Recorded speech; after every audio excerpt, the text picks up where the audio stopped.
सभी लोग तालियों के साथ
Krishna Krishna Hare Hare Hare Ram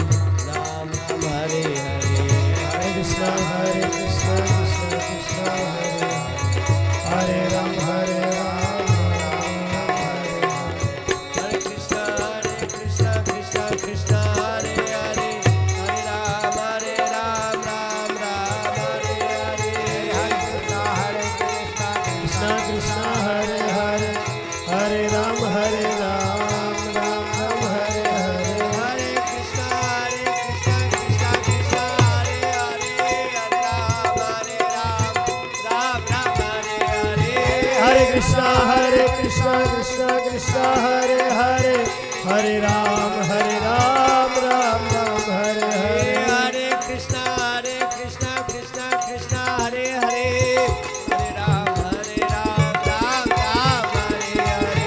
हरे कृष्णा कृष्णा कृष्णा हरे हरे, हरे राम राम राम हरे हरे। राधा मदन मोहन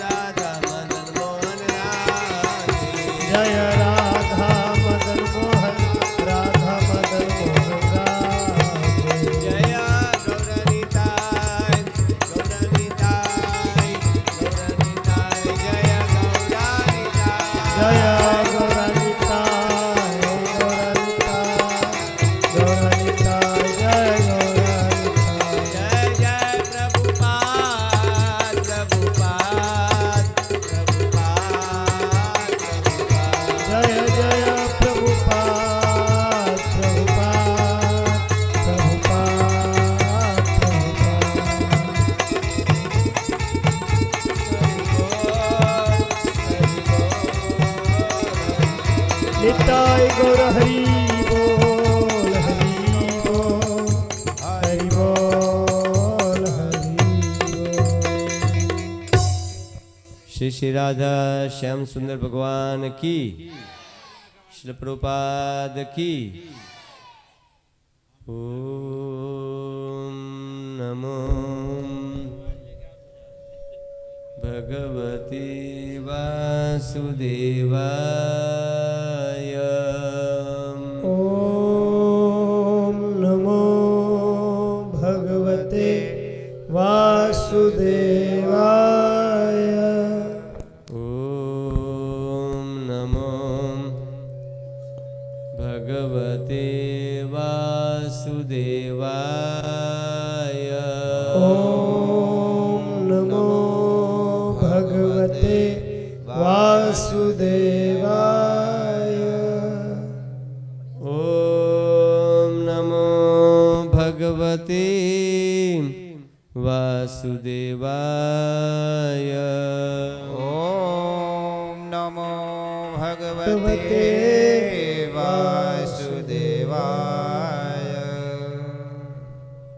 नमो विष्णुपादाय कृष्ण प्रेष्ठाय भूतले, श्रीमते भक्तिवेदांत स्वामिनिति नामिने।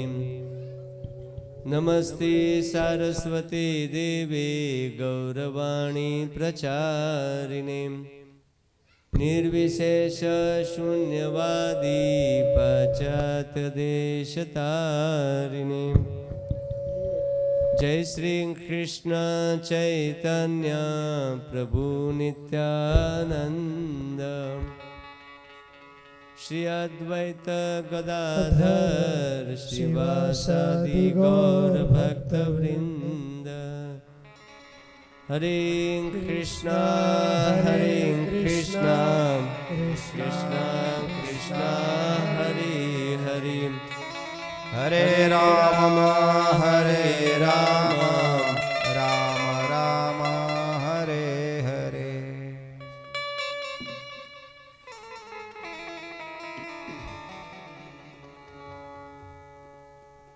गर्गाचार्य जी ने भगवान का नामकरण संस्कार किया।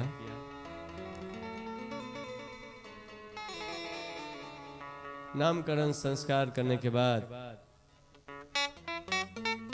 गर्गाचार्य जी अपने घर की ओर, मथुरा की ओर चले गए। इधर नंद महाराज जब गौशाला में थे, दोनों छोटे छोटे बालकों को देखकर बहुत ही प्रसन्नता की अनुभूति कर रहे थे।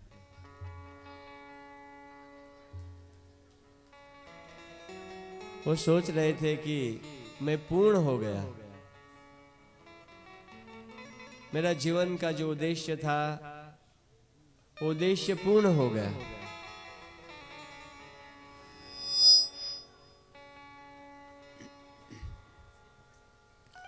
इस प्रकार से भगवान का नामकरण संस्कार की लीला हुई। धीरे धीरे समय जो था वो बीतता गया, समय बीतता गया, भगवान धीरे धीरे बड़े होने लगे। कालेन ब्रजताल्पेनम, कालेन ब्रजताल्पेनम गोकुले रामकेशवो जानुभ्य सह पाणिभ्याम रंगमाणो विजुहतु। कुछ समय बीतने के बाद सुखदेव गोस्वामी पाद कहते हैं, सुखदेव गोस्वामी पाद कहते हैं कि कुछ समय बीतने के बाद भगवान श्री कृष्ण जो थे जानुभ्याम सह पाणिभ्याम, जानुभ्याम मतलब भगवान जो हैं घुटनों के बल, घुटनों के बल, सह पाणिभ्याम मतलब हाथों के बल, घुटनों के बल। अभी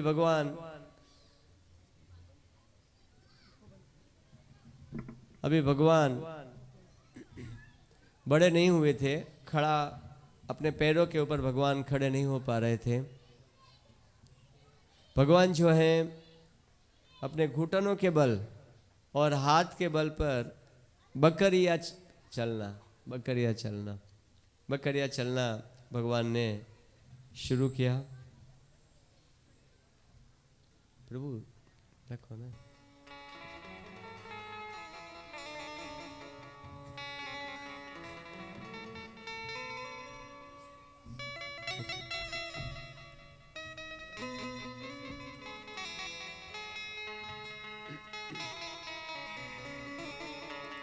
बकरिया चलना मतलब भगवान जो है घुटनों के बल पर और पैर के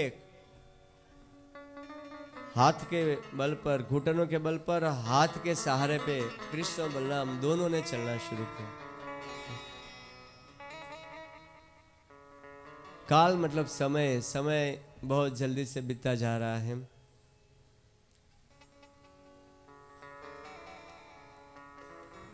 लेकिन यहाँ पर एक बहुत सुंदर सिद्धांत प्रस्तुत होता है कि भगवान कभी भी समय के अधीन नहीं है। समय के अधीन हम लोग हैं। समय वही रहता है, साल बदलता है हमारे तरफ से, लेकिन प्रकृति के द्वारा वही समय है, वही सूर्यास्त है, वही सूर्योदय है, वही समय है।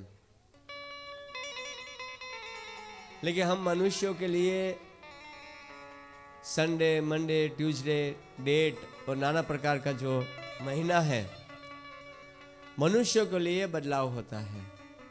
हमने शुरू किया है, लेकिन समय एक ही है, समय में कोई परिवर्तन नहीं है। 2020, 2021 तो हमारे तरफ से है, लेकिन प्रकृति के द्वारा तो एक ही समय है। सुबह सूर्योदय होता है, शाम को सूर्यास्त होता है। उनके द्वारा कोई डेट या डे कुछ भी नहीं है। ये मनुष्यों ने बनाया है ये कि पिछला साल बीत गया, ये बीत गया, वो तो ऐसे ही बीत रहा है, जैसा है वैसा। परिवर्तन हमारे अंदर आता है, समय में नहीं आता है। हमारा शरीर जो था युवानी में था, युवानी से बचपन में था, बचपन में थे, बचपन से युवानी में आते हैं, युवानी के बाद बुढ़ापा में आते हैं, और बुढ़ापा के बाद हमारी मृत्यु हो जाती है। ये जो बदलाव है हमारे अंदर होता है, प्रकृति में या समय में कोई बदलाव नहीं है। और भगवान जो है कभी भी समय के अधीन नहीं है। भगवान समय के अधीन नहीं है। समय जो है, काल जो है, उसको भगवान नियंत्रण करते हैं। सब लोग महाभारत की सीरियल आती थी तो सब लोग ने देखा है। मैं काल हूं, मैं काल हूं। सब टेलीविजन चालू करते थे, संडे को सीरियल आती थी, तो भगवान क्या कहते थे? मैं काल हूं। काल जो है भगवान की शक्ति है, भगवान ही चलायमान करते हैं काल को, भगवान ही चलाते हैं काल को। मनुष्य के द्वारा काल को नियंत्रण नहीं किया जा सकता है। धीरे धीरे समय बदलता जा रहा था। भगवान अपने घुटनों के बल पर दाऊद जी के साथ घर के बाहर निकलना शुरू कर दिया। घर से बाहर निकल जाते थे, बिल्कुल नंद महाराज के घर के बाहर सामने कांटों का झुंडा हुआ करता था, उसी में घुस जाते थे।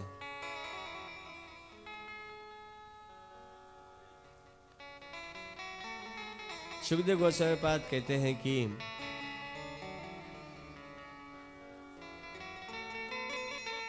तावाग्नियुग्मम् अनुकृष्य सरीसृप्रान्तो घोष प्रघोष रुचिरं व्रजकन्दमेषु तन्नादरिष्टमनगा मृत्युलोकं मिग्ध प्रभीत वदुपेय तुरंति मात्रों। कृष्ण धीरे धीरे बड़े हो रहे थे, कृष्ण और बलराम जी दोनों। अग्रि युग्मम अनुकृष्य, दोनों पांवों को घसीट रहे थे, दोनों हाथों को घसीट रहे थे। सरीसृप्रान्तो, सर्प की तरह, सर्प जैसे चलता है ना, जमीन को चिपक के सर्प चलता है। सर्प जो होता है जमीन पे चिपकता हुआ चलता है, वैसे ही ये छोटे छोटे बालक जो है जमीन पे चिपकते हुए चल रहे थे, हाथों के द्वारा, पैरों के द्वारा। घोष प्रघोष रुचिरम, भगवान के जो चरणों में जो नुपुर लगा हुआ था, नुपुर की बड़ी सुंदर आवाज आ रही थी। ततनाद रिष्ट मनसो, जो मन को बड़ा आनंद प्रदान करती है।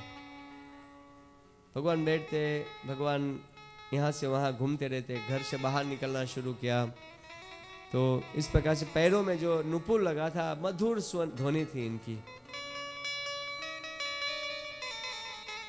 लेकिन बाहर जाते तुरंत ही लौट आते, जैसे घर से बाहर निकलते तुरंत ही वापस अपने घर पे आ जाते।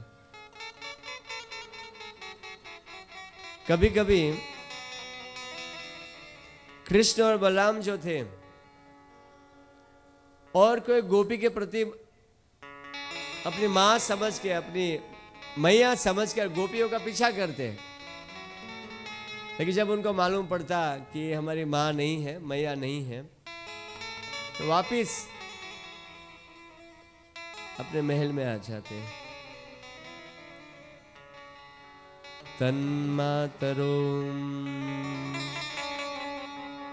तन्मातरो निज श्रुतो दीनया स्त्रुवन्त्यो पंकांगरागरुचिरावुम पगुयदोभ्याम। तन्मातरो, दोनों बालक जो थे दूसरे कोई स्त्री को अपनी माँ मैया समझते, उनका पीछा करते हैं, मैया मैया करते हैं।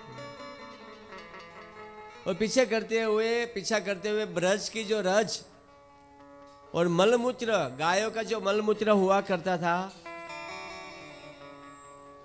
गौमूत्र इत्यादि, पूरा शरीर में गौमूत्र लग जाता, गोबर लग जाता, ब्रज की रज लग जाती। लेकिन फिर भी स्मिता पदशनम ययुतु प्रमोदम। लेकिन जब मैया उनको देखती कि ओह, लाला का शरीर में इतनी रज लगी हुई है, लाला के शरीर में, और गोबर, पूरा शरीर गोबर से भरा हुआ है, लाला का पूरा गोबर से भरा हुआ है, फिर भी मैया उनको उठा लेती, गोद में उठा लेती और उनका चुंबन करती। चाहे लड़का को या लड़की को, बच्चे होते, बच्चों को कितना भी रज लगा हो, कितना भी रज लगाओ या शरीर कितना भी गंदा हो, लेकिन माँ के लिए तो कोई गंदगी नजर नहीं आती। वो तो बच्चे को उठा लेती है और गोद में ले लेती है, तो उनका चुम्बन करती है।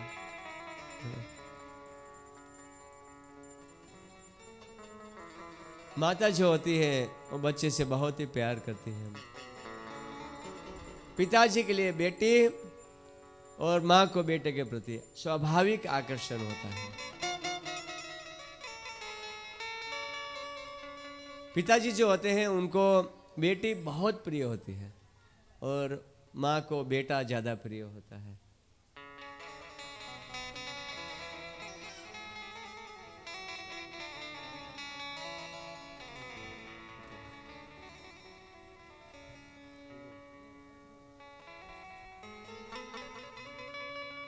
यंगना दर्शनीयम यंगना दर्शनीय कुमार लीला वंतर्व्रजे तदबला प्रगहित पृच्छे।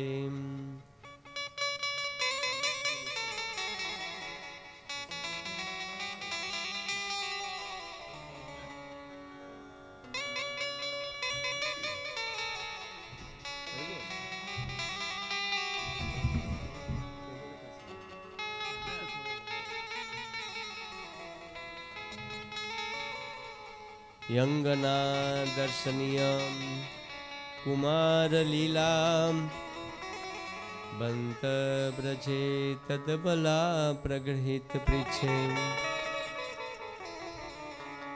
वस्येरपि तदतौ भावनुकृष्यमाणो प्रेक्षत्य उंगित जिहाच यीशु संत्यमन्ये। ग्वाल बलाए जितने भी ग्वाल बाल जितनी भी गोपियां थी वो सारी गोपियां नंद महाराज के घर की ओर मंडराती रहती थी। भगवान के बाल्य लीला को देखने के लिए नंद भवन में वो आया करती थी, हमेशा बार बार आया करती थी। वो अपना सारा कामकाज बंद करके नंद भवन में ही आ जाती थी। जितना काम किया सारा काम करके आ जाती थी। कृष्ण के साथ और बलराम जी के साथ वो खेलने लगती थी, हंसने लगती थी। वो बहुत उनको आनंद आता था, बहुत ही आनंद।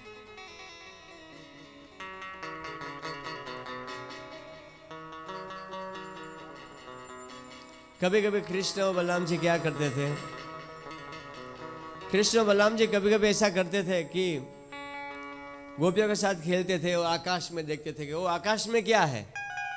कृष्ण कहते थे आकाश में क्या है, लोग कहते थे, गोपियां कहती थी कि वो तो हंस है, आकाश में विहार करने वाला सफेद हंस है। चंद्रमा हुआ करता था।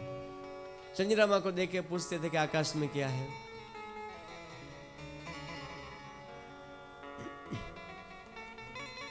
जब गोपियां कृष्ण को ऐसा कहती थी तो कृष्ण कहता था ये आकाश में उड़ने वाला हंस, ये जो हंस है मुझे चाहिए। ओ कितना सुंदर हंस है, मुझे चाहिए।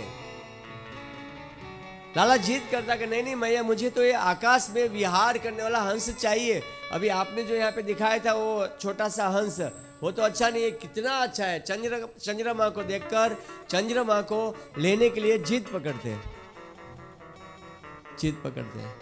तो मुझे चंद्रमा चाहिए। हरे कृष्णा कृष्णा कृष्णा हरे हरे, हरे राम राम राम हरे हरे। उसमें दाग लगा हुआ है। चंद्रमा में क्या लगा है, दाग लगे हुए हैं, उसको हम ला नहीं सकते। लेकिन लाला कहते नहीं मुझे चाहिए। तो बोले उसमें दाग कैसे लगा, चंद्रमा वहाँ पे क्यों है, यहाँ पे क्यों नहीं हो सकता है। तो गोपिया कहती देखिए कि लाला ऐसा हुआ था कि एक समय की बात है कि जब समुद्र मंथन हो रहा था और समुद्र मंथन के समय पर ये चंद्र जो था वो प्रकट हुआ था, चंद्र प्रकट हुआ था। और जो दाग है तभी से उसमें दाग है। बोले ओ समुद्र मंथन, समुद्र कैसा समुद्र था, बोले दूध का समुद्र। तो लाला कहता था वो दूध का समुद्र, तो कितनी गैया ने दूध दिया होगा। मैया कहती लाला इसमें गया के दूध से नहीं, समुद्र जो है भगवान ने बनाया है। इस प्रकार से भगवान जो है नाना प्रकार की जो है बाल्य लीला कर रहे थे। श्रृंग्यंग्रिदृष्टयसिसम श्रृंग्यंग्रिष्टयसिजाम जलद्विजकंठम। कभी कभी क्या करते, जमीन पे ऊपर लगी रखी तलवार को उठा लेते, धारदार तलवार को। मैं अपना सारा काम छोड़ के लाला के आसपास ही रही थी। सिंह कभी कभी गायों से भिड़ जाते। गाय जब होती थी तो गाय का पूंछ पकड़ लेते, गाय का पूंछ पकड़ लेते दोनों भाई। गाय के बछड़ों का, गाय का नहीं बछड़ों का पूंछ पकड़ लेते, तो बछड़ा कूदता हुआ जंप मारता हुआ घर से बाहर निकलता। फिर दोनों भाई कहते छोड़ो छोड़ो छोड़ो। वो सारी गोपियां, हजारों की संख्या में गोपियां वहां इकट्ठा हो जाती। लाला तुम छोड़ो, अगर आप छोड़ोगे तो ये जो गाय और बछड़ा है वो आपसे दूर हो जाएगा, बछड़ा जो आपसे दूर हो जाएगा, आप छोड़ो। लेकिन लाला फिर भी बछड़े की पूंछ पकड़ के कहते छोड़ो छोड़ो बचाओ, छोड़ो छोड़ो। बछड़ा हल्के से धीरे धीरे चलता हुआ ब्रज की गलियों में जाता था। कभी कभी गाय से भिड़ जाते, कभी कभी अग्नि को देखकर हाथ डालते, अग्नि को पकड़ने के लिए जाते। कभी कभी बंदर और कुत्ते बंदर से लड़ लेते, बंदर को देखते बंदर के सामने लड़ाई करते। एक बार एक मेढक था, तो दाऊजी और बलराम, दाऊजी और कृष्ण दोनों साथ में थे। मेढक घर के प्रांगण में था, तो मेढक ने जंप लगाया। पानी भरा हुआ था, मेढक ने हल्के से जंप लगाया। जब मेढक ने जंप लगाया तो कृष्ण ने भी जंप लगाया। तो कृष्ण कहते हैं दाऊजी से, दिखे दाऊजी ये जो मेढक है ना, वो जंप कोई बड़ा नहीं लगाता है, ये मेढक थोड़ा सा जंप मारता है। मैंने इससे बड़ा जंप मारा, मैं इससे बड़ा हूं। दाऊजी कहते हैं आप उसके पिताजी हो, आप इससे बड़ा जंप नहीं मारोगे तो कौन मारेगा। कभी कभी मेढक के साथ खेलने लग जाते हैं, बंदरों के साथ। बंदरों को देखकर बंदर डर जाए, बंदरों के साथ खेलने लग जाते हैं। कभी कभी जल पानी होता है, पानी के साथ खेलने लग जाते हैं। पक्षियों के साथ नाना प्रकार का खेल खेलते हैं। और दोनों भाई इतने चंचल थे, और जब पैरों से चलना शुरू किया तो नाना प्रकार से वो उनकी चंचलता बढ़ने लग गई। दोनों पैर के ऊपर खड़े होकर जब चलना शुरू किया तो नाना प्रकार की गोपियों के घरों में चले जाते, लोग भक्तों के सारे ग्वाल बालों के घरों में चले जाते। रोहिणी और यशोदा सारा काम छोड़कर दोनों का देखभाल करने के लिए लगी रहती। रोहिणी और यशोदा यही काम था उनका कि बालक का ख्याल रखना और कुछ घर काम नहीं करना। घर काम करने के लिए लाखों लाखों दासियां थी वहां पर यशोदा मैया के पास, तो वो तो यही काम करती। लाला ठीक है ना, लाला कहाँ जा रहा है, कब सो रहा है, कब खा रहा है, क्या खेल रहा है, कहाँ जा रहा है, उनका ध्यान पूरा लाला के ऊपर ही था दोनों। और हमेशा वो भयभीत हो जाती, जब तलवार उठा लेते, चाकू उठा लेते तो तुरंत मैया जी बहुत भयभीत हो जाती, अरे लाला को कुछ हो जाएगा, तो अभी तो बड़ा हो गया, कब ये उनको बुद्धि आएगी, कब उनको बुद्धि आएगी। अभी भी समझ नहीं पा रहा है। कालेन अल्पेन राजर्षेण, कालेन अल्पेन राजर्षेण रामकृष्ण च गोकुले। अदृष्ट जानु भी पद्मी भी विचक्रम मतुरंसा। जैसे वो अपने दोनों पैरों के बल पर चलना शुरू किया कृष्ण और बलराम ने, मैया जी का पूरा टेंशन बढ़ गया घर में। पूरा ध्यान यशोदा और रोहिणी माता केवल कृष्ण के बारे में सोचती रहती। किसी के भी घर में घुस जाना और किसी भी स्त्री को मैया कहते हुए उनका पीछा करना। कोई भी गोपी मिल जाती सामने तो गोपी उससे कहती आप मुझसे शादी करोगे क्या, करोगी क्या। मैया मेरी शादी नहीं करा रहा है, मैं तुमसे शादी करना चाहता हूँ। छोटे छोटे बालक अभी वो क्या जाने शादी क्या होता है, लेकिन गोपियाँ बड़े ही आनंद का अनुभूति करती। और थोड़े बड़े होने लगे तो मैया जी को कहते थे कि मैया जी मेरी शादी कराओ, मेरी बारात कल लेके जाना है। मैया जी कहते हैं शादी ऐसे नहीं होती लाला, इसके लिए लड़की ढूंढनी पड़ती है और फिर बारात जाती है, परिवार में सबको बोलना पड़ता है, सब बाराती बनकर आएंगे आपके बाराती। बोले परिवार के सभी लोग बाराती बनकर आएंगे? बोले हाँ सभी लोग। बोले बलराम जी भी आएंगे? बोले हाँ बलराम जी भी आएंगे। नहीं, मैं बलराम जी को नहीं ले जाऊंगा मेरी बारात में। बलराम जी जो है अपने दोस्तों के साथ जब खेलते हैं, हम लोग बलराम जी के साथ जब मैं खेलने जाता हूं तो बलराम जी अपने दोस्तों से कहता है कि लाला जो है ना, एक कृष्ण जो है नंद महाराज का लड़का नहीं है। नंद महाराज उसको खरीद के लेकर आए हैं। नंद यशोदा गोरे है लेकिन ये काला है, उनको कहीं बाहर से उठा कर लेकर आए हैं। मैं बलराम जी को अब मेरी शादी में मैं बलराम जी को लेके नहीं जाऊंगा। मैं बाराती मेरी बारात जाएगी तो बलराम जी मेरी बारात में नहीं आएंगे। मैया जी कहते हैं देखिए बलराम जी आपका भाई है, भाइयों को तो लेके जाना पड़ता है बारात में, बिना भाई के बारात तो चलती नहीं है। लेकिन कृष्ण कहते हैं आपने लड़की ढूंढ के रखा?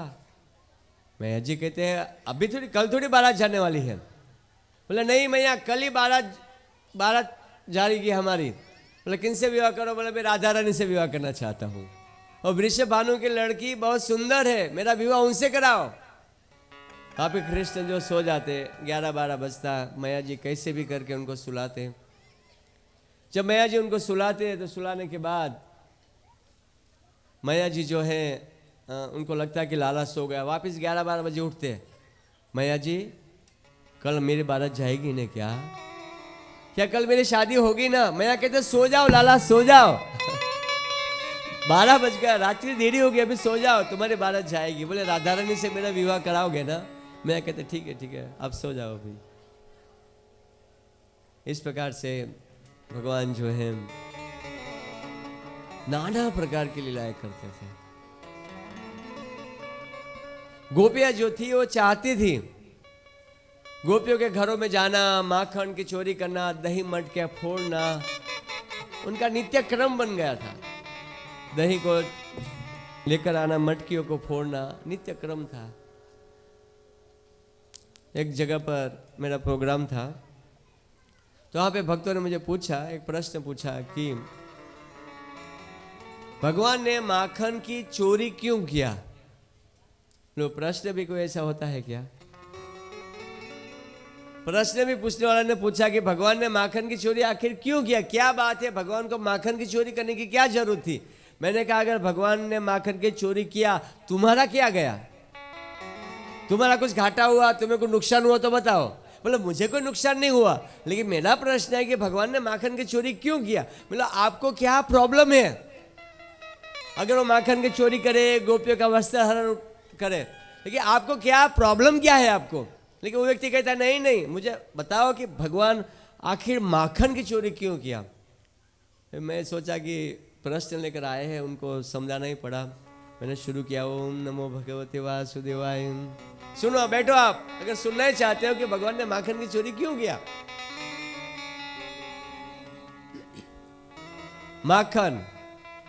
मक्खन एक ऐसी वस्तु है जो सॉफ्ट है, सॉफ्ट मतलब बहुत सॉफ्ट। कम से कम 5 लीटर 10 लीटर दूध में से इतना मक्खन निकलता है, ज्यादा नहीं निकलता है। पता नहीं आपके गांव में गैया का मक्खन ज्यादा निकलता होगा। बॉम्बे में तो हम 5-10 लीटर दूध लेकर आते हैं, दूध, और मंदिर में उसका मक्खन बनाते हैं, तो निकलता ही नहीं है। निकला तो थोड़ा निकलता है। ये भी एक कला होती है मक्खन निकालने की, वो माता ही जानती है। मक्खन सॉफ्ट वस्तु है। संसार में बहुत सारी चीजें हैं जो खाने लायक हैं, लोग खाते हैं, पूरी पकोड़े, चाइनीज, नाना प्रकार की चीजें खाते हैं।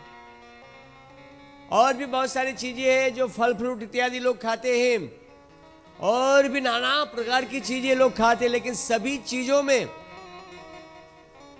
मक्खन सार है। क्या है? मक्खन का एक लौंदा खाया तो मन प्रसन्न हो जाता है। पेट ठीक हो जाता है। सॉफ्ट वस्तु, सार वस्तु है इस जगत के अंदर। अगर कोई खाने की कोई चीज है सार वस्तु श्रेष्ठ, वो मक्खन है। कृष्ण जो है सभी अवतारों के अवतारी हैं, जितने भी अवतार हैं सभी अवतारों के अवतारी है कृष्ण। सार वस्तु है, सारे देवताओं के उद्गम है भगवान श्री कृष्ण। ब्रह्मा जी के भी परम पिता है भगवान श्री कृष्ण, श्रेष्ठ है। इसे सार, कृष्ण मतलब सभी अवतारों के अवतारी सार है। तो सार व्यक्ति इस जगत में, सार व्यक्ति सार वस्तु को ही खाएंगे ना, और क्या खाएंगे। हमारे बॉम्बे में तो मक्खन मिलता नहीं, हम कहां से मक्खन खाएं बताइए। डालडा घी आता है तो भी ठीक है, सूंघ सूंघ के खाओ, फिर क्या करें। देशी तो गाय का तो मिलना बड़ा मुश्किल है। सार मक्खन, सार व्यक्ति सार वस्तु खाएंगे ना। यही सार व्यक्ति भगवान श्री कृष्ण बद्रीनाथ में, बद्री का आश्रम पे चने की दाल खाते हैं, वहां चना बनता है। जगन्नाथपुरी में जगन्नाथ जी चावल खाते हैं, वहां चावल मिलता है। जो चीज जहां मिलेगी वही तो खाएंगे ना, और क्या। घर में जो होगा वही भगवान खाएंगे ना। यहां पर गोकुल में लाखों की संख्या में गैया थी, लाखों गैया थी। तो भगवान जो थे गायों का दूध पिएंगे और मक्खन, दही का मक्खन क्या दिखाएंगे, और क्या करें। जो चीज जहां मिलती है वही खाएंगे। हमारे बॉम्बे में ठाकुर जी को वड़ा पाव भोग लगाते हैं, क्योंकि वड़ा पाव खा के जीते लोग, क्या करें। बॉम्बे की हालत जो है बहुत खराब है। मुझे याद है मैं 22 साल पहले प्रथम बार मुंबई में आया था। प्रथम बार गांव का लड़का, प्रथम दिन मुंबई में। कहां पर? मुंबई में। ओहो, मुंबई को तो कैसे घूर घूर को देखेंगे। ओ मुंबई में, हम मुंबई में। तभी फोन तो नहीं हुआ करता, बाकी दोस्तों को फोन कर करके बताते हैं, वीडियो कॉल करके बताते कि मुंबई में है। और मैं अंधेरी रेलवे स्टेशन में उतरा, प्रथम दिन था मेरा मुंबई में। 20 कम से कम 22-23 साल हो गया, प्रथम दिन था। जैसे स्टेशन पे उतरा, अंधेरी रेलवे स्टेशन पे ट्रेन से उतर के मैं बाहर गया। और बाहर जाके मैं, क्योंकि देखना था, सीधा ट्रेन में बैठ के अपने स्थान पे जाने से अच्छा पहले देख तो ले, चारों तरफ देखना था। मुंबई अंधेरी रेलवे स्टेशन के बाहर आया तो कुछ लोग जो थे वड़ा पाव की दुकान पे क्या खा रहे थे? वड़ा पाव। बॉम्बे में वड़ा पाव बहुत विख्यात है। कोई कहते हम बॉम्बे में जाते हैं, वड़ा पाव नहीं खाया, क्योंकि माताएं कुछ बनाती नहीं तो वड़ा पाव ही खाना पड़ेगा, क्या करें। सुबह में बनेगा तभी ना। वड़ा पाव मिलता है, सब जगह मिलता है वड़ा पाव। आप बॉम्बे आए, अगर वड़ा पाव नहीं किया तो बॉम्बे को देखा नहीं आपने, ना वड़ा पाव नहीं खाया। लगता है आज सबको वड़ा पाव देना पड़ेगा। 56 भोग में वड़ा पाव भी होगा।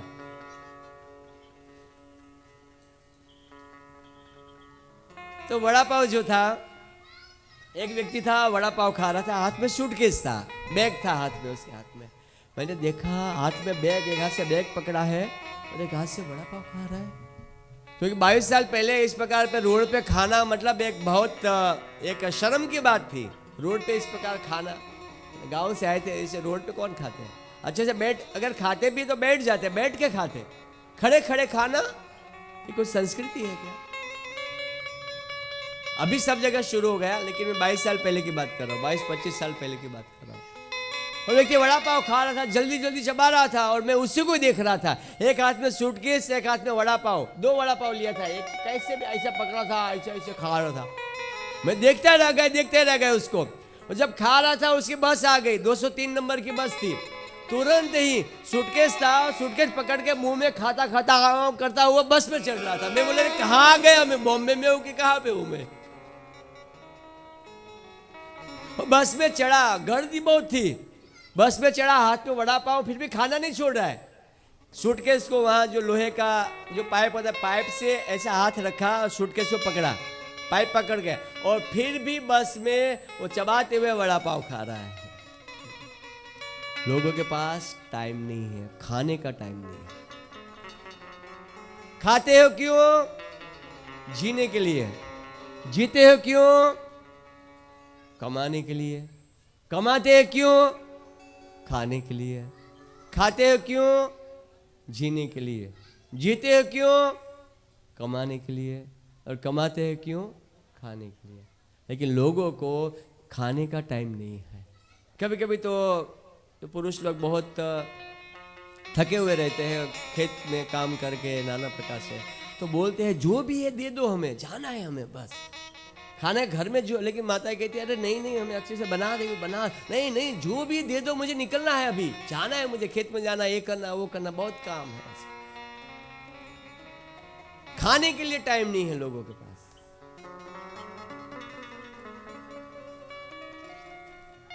तो माता ने, एक भक्त ने प्रश्न पूछा था कि मक्खन की चोरी क्यों किया? क्योंकि मक्खन मिलता था तो भगवान ने मक्खन की चोरी किया।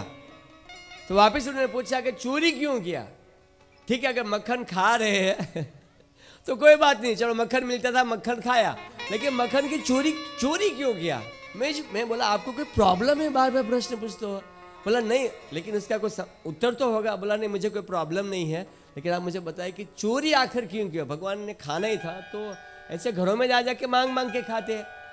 नंद महाराज राजा थे, ब्रज के राजा थे, भला उनको कौन मना कर सकता था? अगर खाना ही था तो मांग मांग के खाते। मैं बोला भगवान ने मक्खन की चोरी नहीं की, भगवान चोरी नहीं की। बोला नहीं, चोरी किया है। बोला गोपियां चाहती थी, गोपियां जैसे सुबह में दही का मंथन करती थी, जब मंथन कर रही थी और जब वहां से जब मक्खन निकालती थी, उस समय उनका भाव हुआ करता था कि कृष्ण हमारे घर पर आएंगे और मेरा जो बनाया हुआ मक्खन है कृष्ण क्या करेंगे? खाएंगे। कृष्ण यहां पर आएगा और मक्खन, कृष्ण के लिए मक्खन बनाते थे। वो पे चाहते। चोरी का परिभाषा क्या है? चोरी की परिभाषा क्या है? दूसरे की वस्तु उसको पूछे बिना, दूसरे की वस्तु उसको पूछे बिना हमारे भोग के लिए जब उठा लेते हैं, उनको चोरी कहा जाता है।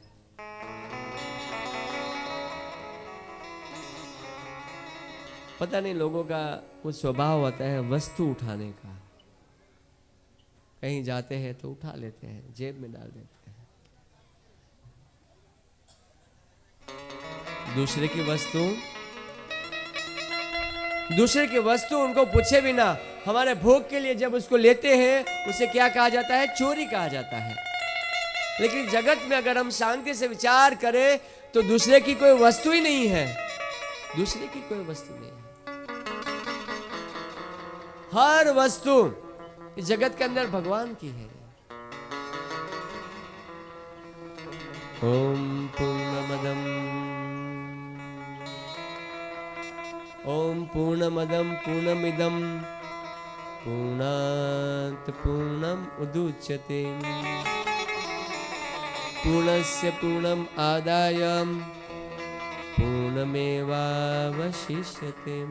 इस जगत में जो कुछ भी है भगवान का है। ईशावास्यम इदं सर्वम यत् किंचन जगत्याम जगत। ये तीनों लोकों में हर वस्तु के मालिक कौन है? भगवान है।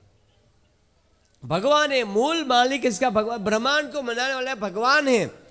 हमने क्या किया है? ईंट उठाया, पत्थर उठाया, सीमेंट लिया, ईंट पत्थर पानी लिया और मकान बनाया। जमीन के मूल मालिक कौन है? 50 साल पहले भी वो जमीन थी, 100 साल पहले भी थी, 200 साल पहले भी थी, 500 साल पहले भी थी। बीच में हमारे जैसे व्यक्ति कहता है मैं इसका मालिक, दूसरा कहता है मैं मालिक। हम मर जाएंगे, दूसरा कहेगा मैं उसका मालिक। वो मर जाएगा, तीसरा कहेगा मैं उसका मालिक। वो मर जाएगा, चौथा कहेगा मैं उसका मालिक। सब मालिक बदलते रहेंगे। मूल मालिक कौन है? मालिक इसे कहेंगे जो बदलना नहीं चाहिए। मालिक मतलब कभी भी बदलता नहीं है, वो खुद मालिक। इस संपत्ति का, इस जगत में जो कुछ भी है, हर वस्तु के मूल मालिक कौन है? भगवान है। भगवान ही मूल मालिक है। तो भगवान मूल मालिक है, तो मालिक व्यक्ति को अगर हमारी वस्तु उठानी है, इसमें चोरी कहाँ हो गई? नंद महाराज ब्रज के राजा थे, 9 लाख गैया थी। एक बार मैंने प्रवचन में गलती से बोल दिया 12 लाख गैया थी।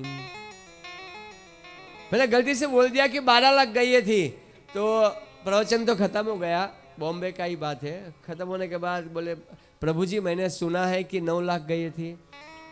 मैं बोला 9 लाख की 12 लाख होने में कितना टाइम लगता है? 1 साल 2 साल में 12 लाख हो जाएगी, 2-5 साल में। तो क्या 9 लाख मतलब 9 लाख ही होगी क्या? 12 लाख 15 लाख 20 लाख नहीं होगी। सबसे ज्यादा गैया थी, 9 लाख गैया थी। तो दूसरे की तो वस्तु है ही नहीं।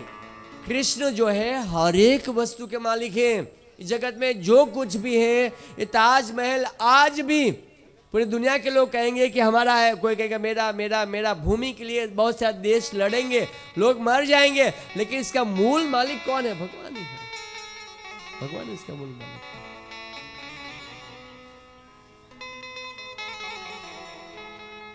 दूसरे की वस्तु हुआ नहीं, उसको पूछे भी ना, पूछने की बात ही नहीं है। एक तो भगवान सबके मालिक थे, उनको पूछना। गोपियां तो चाहती थी कृष्ण हमारे घर पर आए, कृष्ण हमारे घर पर आए और हमारे घर पर आके हरे कृष्णा कृष्ण कृष्ण हरे हरे, हरे राम राम राम हरे हरे। कृष्ण हमारे घर पर आए और ये मक्खन जो मैं बना रही हूं ना, वो आकर खाए। गोपियां जो थी ये चाहती थी, फिर चोरी तो हुआ ही नहीं ना। वो भगवान के लिए ही बना रही थी, कृष्ण के लिए ही बना रही थी, फिर चोरी जैसी तो कोई बात ही नहीं हुई। दूसरे की वस्तु उनको पूछे भी ना। और हमारे भोग के लिए भगवान को भोग करने की क्या जरूरत थी? भगवान के घर में 9 लाख गैया थी। 1-2 गैयों में कितना घर में दूध दही हो जाता है, मक्खन हो जाता है। जिनके घर में 9 लाख गैया हो, आप जरा सोचिए कितना दूध दही होगा। विचार कीजिए, मन में चिंतन कीजिए। ब्रज में उस समय पर जब नंद महाराज और यशोदा मैया जब रहते थे, 9 लाख गैया थी, जिसके कारण दूध का नाला बहता था। दूध इतना था वहां पर, चारों दूध ही था, चारों दिशाओं में दूध। नाला क्या, दूध में पूरा ब्रज भरा हुआ था। ब्रज की जो गायें जो थी, उनमें आंचलों में से दूध निकलता ही रहता था। ब्रज जो था दूध से भरा हुआ था, दूध दही घी मधु से। वास्तव में दूध जो है, दही जो है, घी, शुद्ध घी वगैरह हमारे शरीर के लिए हमें खाना चाहिए, प्योर घी होना चाहिए।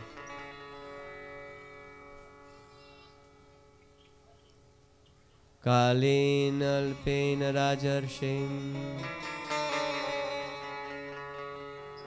कालेन अल्पेन राजर्षिं, रामकृष्ण च गोकुले, अदृष्ट जानु भी पद्म भी विचिक्रमतुम। समय बीतते गया, कृष्ण और बलराम जो हैं और बड़े होते जा रहे थे। कालेन अल्पेन, समय जो था बहुत तेजी से बीतता जा रहा है।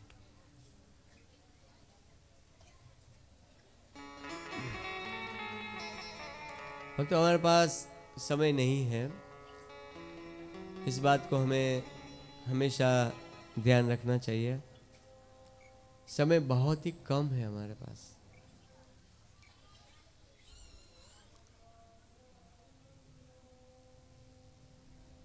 बहुत सुंदर कथा आती है कि एक समय की बात है कि देवराज इंद्र, एक समय की बात है कि देवराज इंद्र जो था वो स्वर्ग में विचरण कर रहे थे। तो वहां पर उन्होंने देखा कि लोमस ऋषि कोई नदी के किनारे पर बैठकर तपस्या कर रहे थे। लोमस ऋषि, तो इंद्र जो था लोमस ऋषि से कहते हैं कि हे गुरुदेव, हे गुरुदेव, आप तपस्या कर रहे हैं, आपके लिए कोई कुटिया या मकान या निवास स्थान बना के दूं क्या? मैं कोई निवास स्थान बना के दूं? इंद्र ऐसा कहता है। तो लोमस ऋषि कहते हैं, मैं क्या करूं, मेरे आयुष्य ज्यादा नहीं है। मेरे आयुष्य कितना है? कुछ ज्यादा कुछ आयुष्य नहीं है मेरे आयुष्य नहीं है। मेरे आयुष्य बहुत कम है। मुझे कोई घर नहीं बनाना है। मैं इस खुली हवा में बैठ के भजन कर रहा हूं, मेरे लिए ठीक है।